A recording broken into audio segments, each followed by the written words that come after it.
Hi, Todd. Morning. Maybe this is kind of a stupid question, but the fact that you're there here today means you're back next season. Have you been that you will return next season? You're talking my position, like coming back Correct. and coaching. Yeah, Correct. we've clarified that. Our staff is going to be back together, and we're looking forward to moving the team in an upward direction. Obviously, we have a lot of work to do, but our group will be back together, and I'm confident in the work that Trent Yanni and Bill Ranford, Marco Sturm, Sam Lee, and Derek Johnson do. Our group is very lucky to have that type of support group around them. They spend a lot of time with players individually, small groups collectively, and I haven't had a chance to sit with the players and do the one-on-ones yet, but that's coming up. And if there's things that we need to change, obviously we need to get better. But if there's things that we need to change in their opinion, we'll certainly address them. What are your priorities as far as getting better next season? Well, that is a broad question. So if you're asking me specifically, I think that the first thing that I have to do is look at how our staff interacts with the players and look at how we are structurally, whether we're using systems that are fully effective for the type of players that we have, the combination of players we use, the integration of new players into the team environment, the progress of the older group. When I talk about leaders, the four that are left here, the mid-range players, and certainly the entry-level players. But there's a lot that we have to improve on. That's not any different than if we won the Stanley Cup. There's still things that you have to work on. Organize our team-wise. I think every individual has to improve. We had some players that improved greatly throughout the season. We had a few players that gave back some of the gains from last year, and we have some entry-level type players that are still figuring things out and are through evolution just going to get better as well. Organizationally, we're always striving to find better players to challenge the ones that are here, and that's not going to be any different. I think Blakey will address that as we go forward. So there's the coaches part, there's the coaching staff part, there's the player part, there's the organization part. When you ask that question, it's pretty broad. Well, I meant, yeah, not only the coaching staff, but in terms of strategically or personnel wise, which area do you believe is most in need of improvement for next season for this team to not just be in the playoff race for a little bit, but for the whole season and get a playoff spot?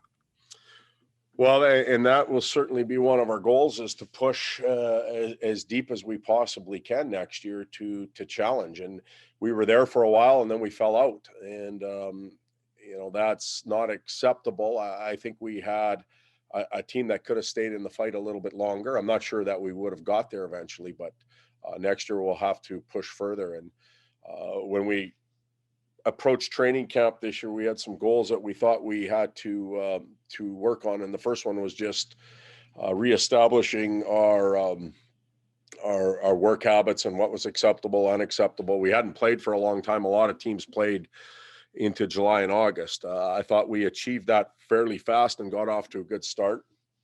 Then we wanted growth from the players, both collectively and individually. I do believe that happened in a lot of cases. We wanted our special teams to improve. Certainly the penalty kill did throughout the year. There were some ups and downs, but that happens to everybody. To end up in the top 10 was a marked improvement from where we were the year before. Power play was, in my opinion, a tale of two seasons. Were we a top 4 or 5 power play? Could we consistently stay there? Realistically, probably not. But I do believe we are a top 10 power play. So the fact that we gave a lot of it back in the last third of the season was really disappointing. So that's an area of concern, or an area that we have to improve. And then just the 5-on-5 game. I think some of the youthful players that are coming in have to accept responsibility on how to check and and understand the importance of that. And overall, as a team, we're going to have to find ways to generate more offense, 5-on-5 than we're getting. And we actually just sat here this morning and went through our notes last year in regards to what were we saying at this time, and there's still some similar tones that are coming out of the year-end meetings. Thank you. Next up is Zach Dooley. Morning, Todd. Compared to your expectations coming in, what were one or two areas you felt that the team took some real steps forward, and maybe one or two areas that didn't come along the way that you would have hoped they would have? Well, I just talked about it. I think the penalty kill was a significant improvement from last year. We were more defined in what our roles were. We understood personnel, how we wanted to use them. Mikey Anderson, Toby Bjornfoot took on huge roles in that situation. Ole Mata came in and helped there. So the penalty kill was a significant improvement from last year. The power play actually improved from what it did last year, although, as I mentioned earlier, it was disappointing down that last third. Why? I think that starting with the second unit, it was in flux for a lot of the year. Anytime a young offensive player came up, they got an opportunity most of the time on that unit. So there wasn't a lot of consistency. And like our team play, individuals on that first unit, their play fell off a little bit, and it reflected in the power play situation. I think the introduction of younger players in prominent roles, it wasn't forced on them. They were somewhat ready for most of it, especially on the blue line. Both Toby and Mikey Anderson took on significant minutes, so we're happy with that.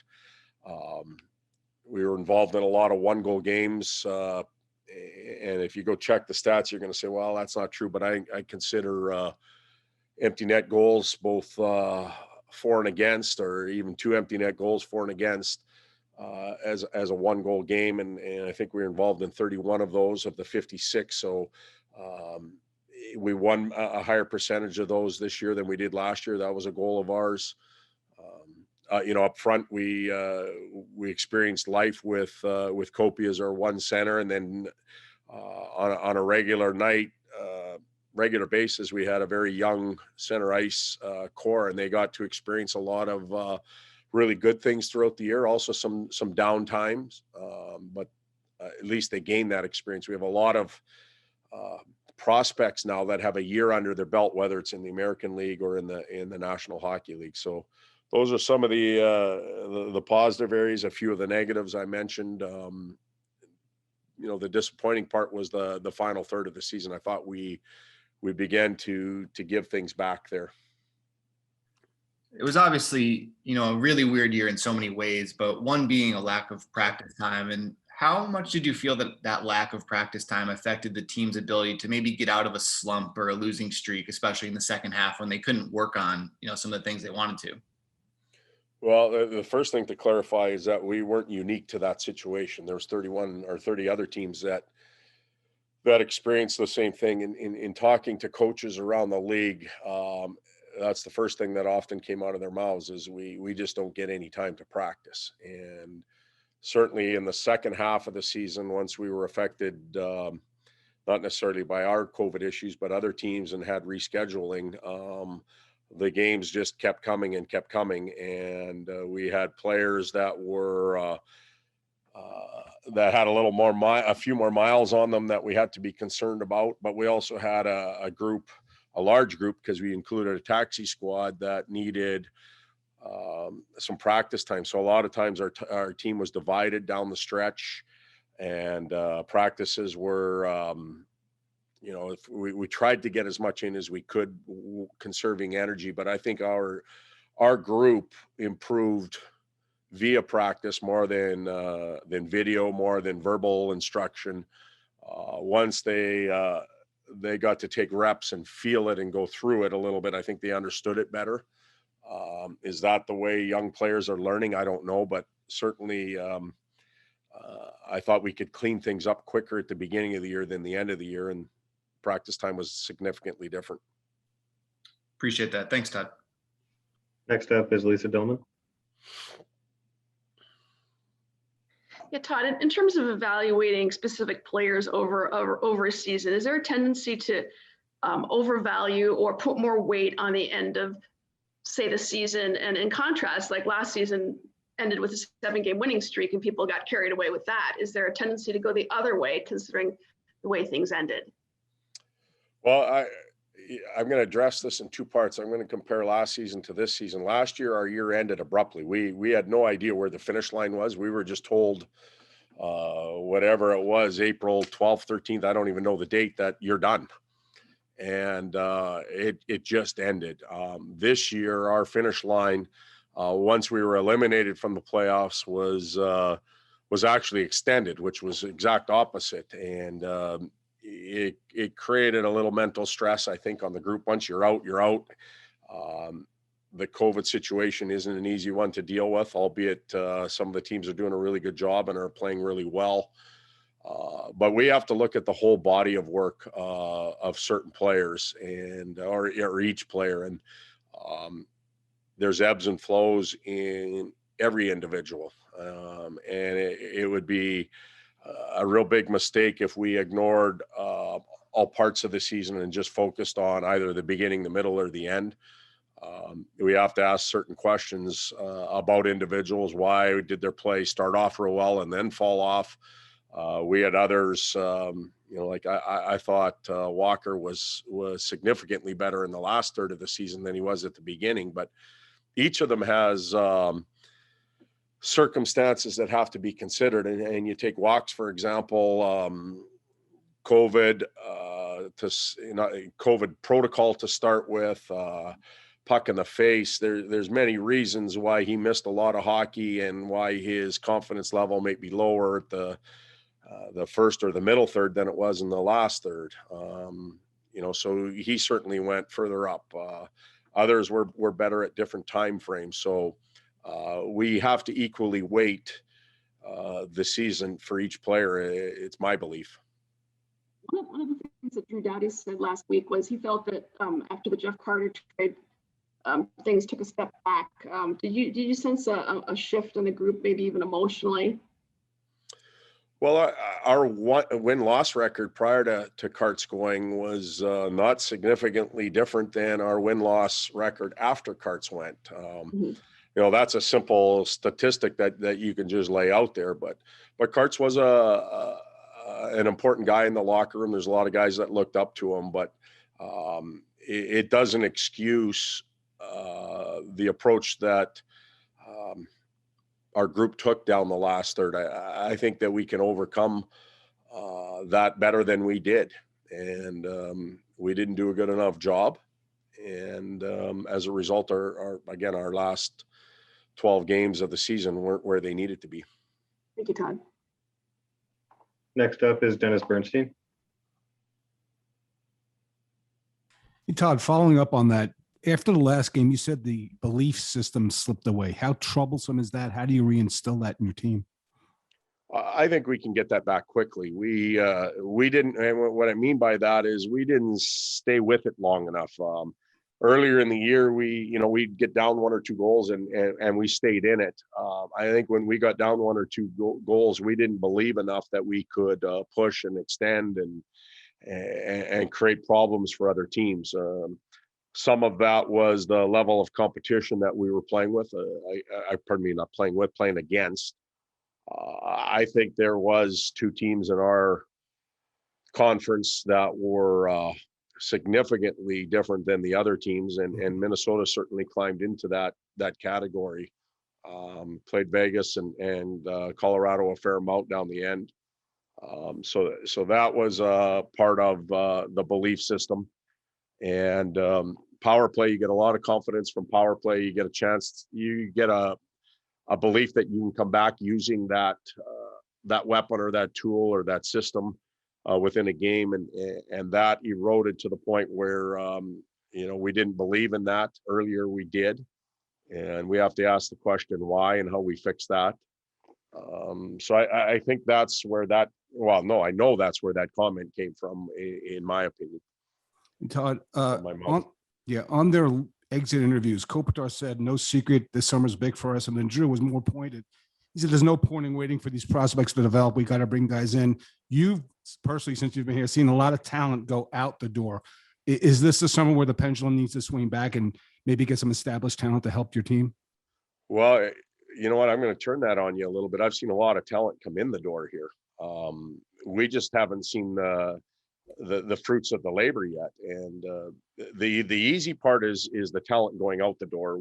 The organization can dictate the pace of that and when they want to do it. And the fact that the decision was made to do it was all part of a plan, and it was the right thing to do. But timelines, time frames in deals, deadlines, that's the easy part. Hey, you know what? We're going to move this guy, and we bring assets in. And yes, very good players left, championship players left, and the players that were acquired, or the picks and then the talent that was acquired, should inevitably be greater than the pieces that went out. It's the in-between time, it's the waiting. And where we're at right now is we're waiting for players to evolve and develop. And we can't rush that. As much as we would like to wave a magic wand and make a Gabe or Jad or Byfield the perfect player, make them Nathan McKinnon or Ansei Kopitar, and it doesn't happen that way. It takes time. And their evolution into becoming dominant players will be dictated by how much we can help them and their growth as an individual. We don't have a magic ball that dictates when that will happen. We're in that stage right now, but I think that the talent that has come into the organization is greater than the talent that has gone. We just don't know that yet, but that is my belief. Thanks, Todd. Next up is Andrew Knoll. Yeah, hi, Todd. Thanks for joining us this morning.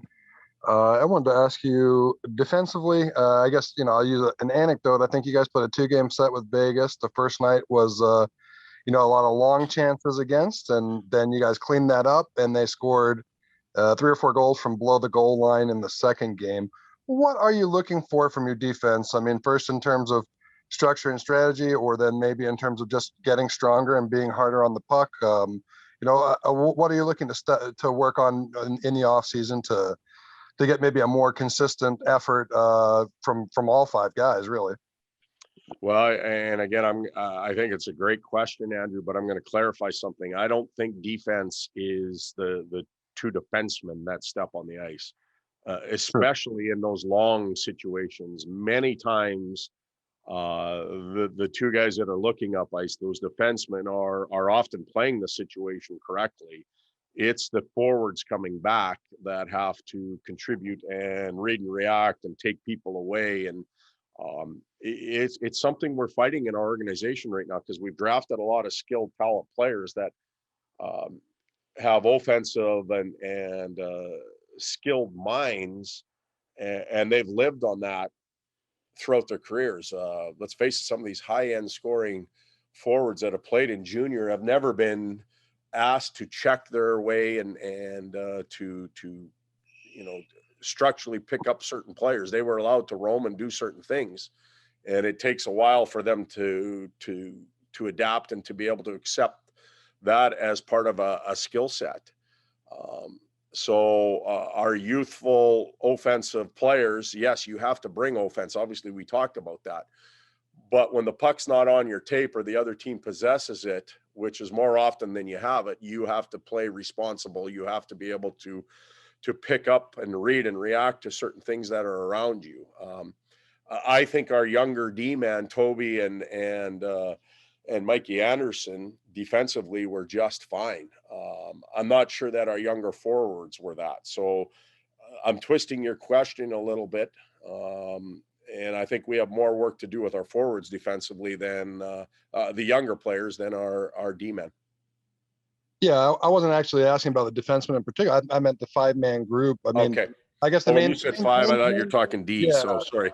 Oh, I'm sorry. Yeah, I meant, yeah, well, okay. Anyway, Okay. yeah, I meant the three forwards, 2D. And yeah, I guess would it be fair to say then that maybe both those issues, the long chances and maybe some issues in front of the net, kind of sprung from an inability to sort out the back check? Are you saying that guys kind of, Well, there's that. There's, there's a number of reasons why a goal is scored.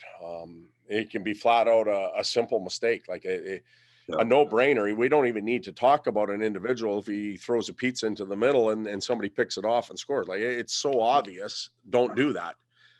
But then there's the combination of one or two errors that maybe pull us out of position. That's a work in progress for all of us. And I know there's a big focus on, we've got to score more. We've got to get more offense. But the Islanders are a good team for us to look at. They score enough, but they prevent a lot more, and they take pride in it. And as a group, that's an area. We talk about 5-on-5 scoring. 5-on-5 defensive play is also important, and we've got to get better on both sides. and then bigger picture, I mean, I know the team's gone through a lot of transition in terms of personnel, before you arrived, management too. Now you've kind of solidified the coaching situation. Where do you think they are in terms of having a clear identity?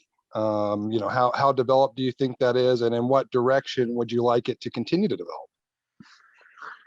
I think we're still evolving there.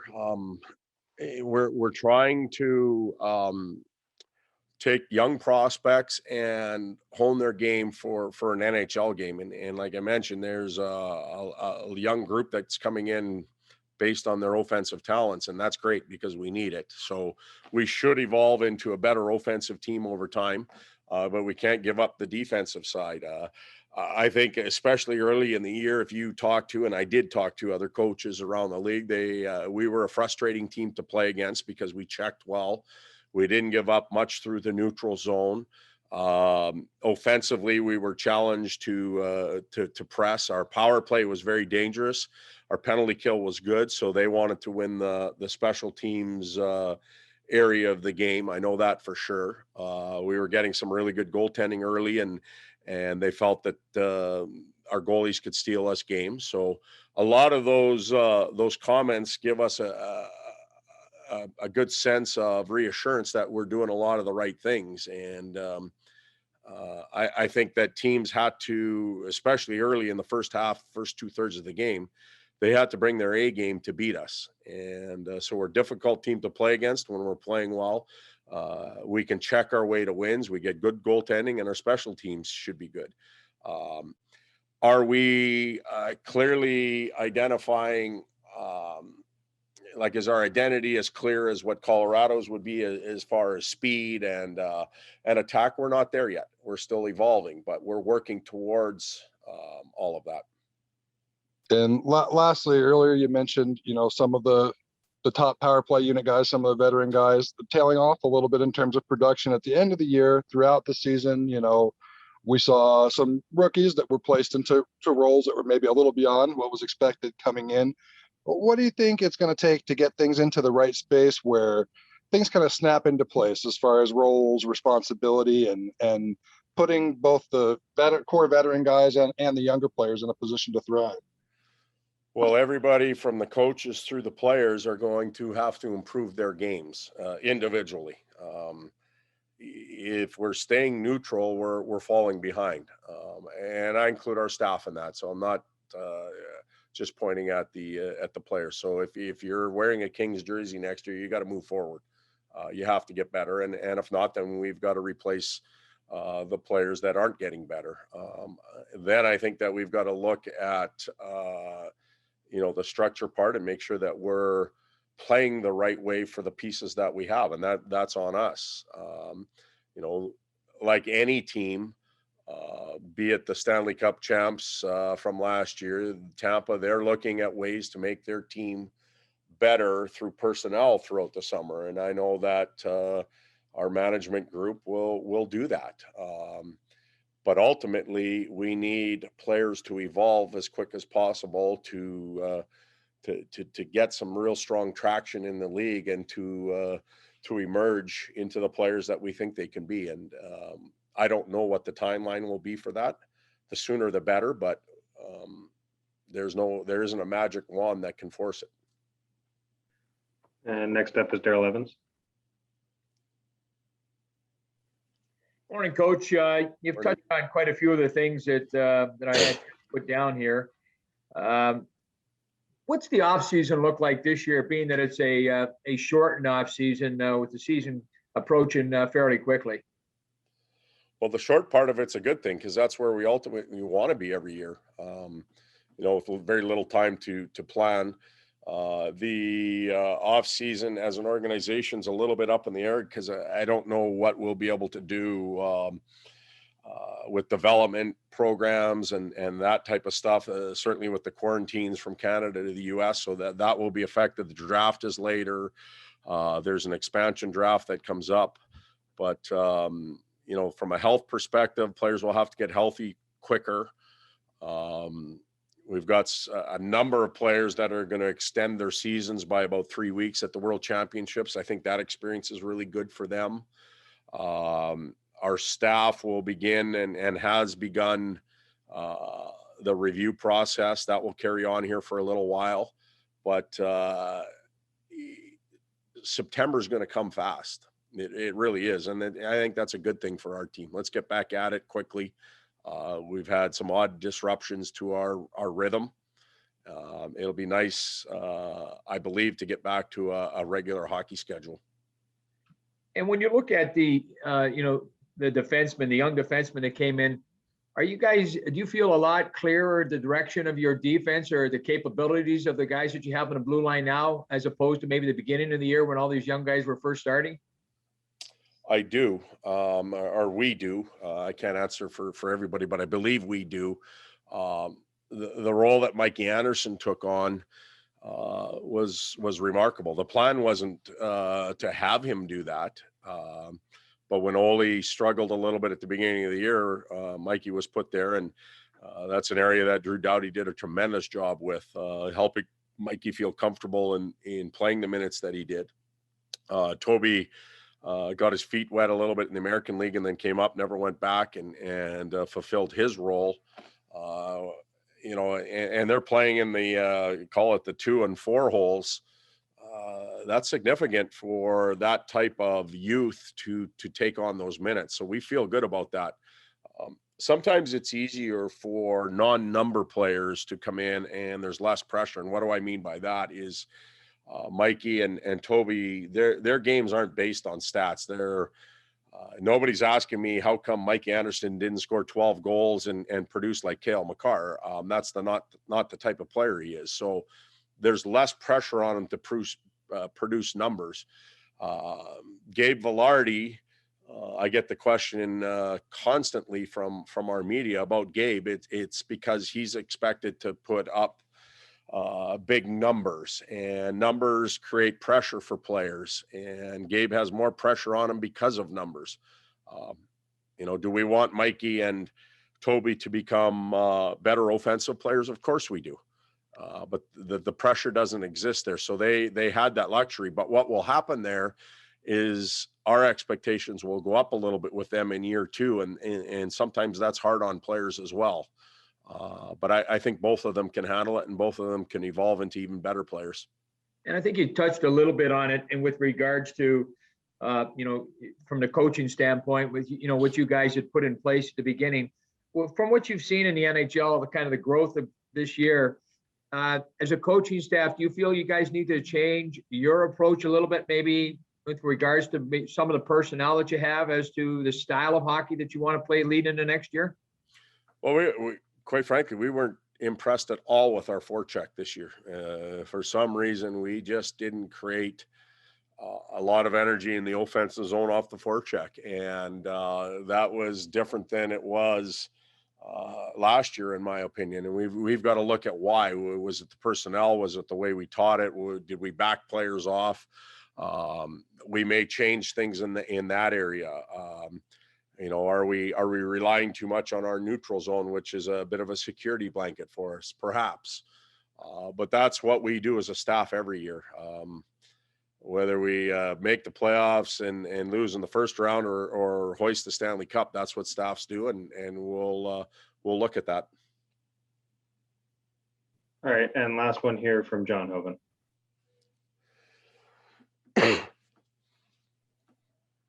Todd, you almost made it to the very end without talking more about Gabe Velarde, so I'll be the one to ask you about it. As you enter the summer and you think about Gabe at center or Gabe at wing, just sort of what are your thoughts on Gabe as you move forward here? I think Gabe's a very, very important player for our organization. I think that Gabe is a unique individual that has a talent or skill set that's really important on any team, ours, but also teams that win championships. They need that type of player. I think that Gabe has a ton of pressure on him, as I just mentioned, because he is the first of many young players to enter the league and be evaluated on numbers. You're going to see that with Quinton Byfield. You'll see that with Kaleyev and Turcotte as they arrive in the NHL. It's hard to play based on numbers all the time, especially with a team that doesn't score a lot. These players will have to learn to play without the puck and check as much as they will have to learn how to play and score.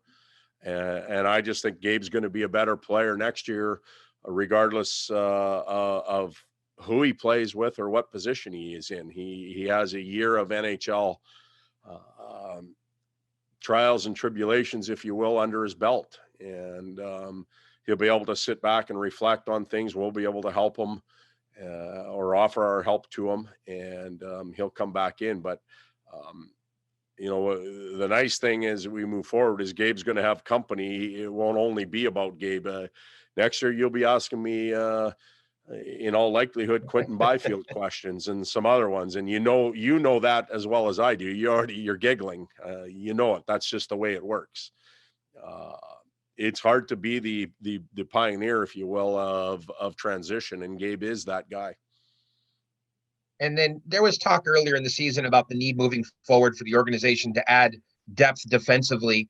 As you now move away from the 56-game season and you think ahead, do you have enough on the left side with Mikey Anderson and Bjornfoot? Could you envision a scenario where those are your top 4D and making the playoffs next year, or do you need help defensively? I'm going to generically answer this question. Coaches, it's Christmas every day for coaches. Doesn't matter what team you're on. You're always looking for a gift. You always want more. The best thing that we can do as a staff is make the players that are in the locker room better. And we will do that with Mikey. We'll do that with Toby. We'll do that with Ole. We'll do anything we can to improve that group. And quite frankly, I think that left side improved throughout the season markedly. So I'm confident in that group. Regardless of who's in the locker room come September, we coach the group that's there, and we believe they can get better.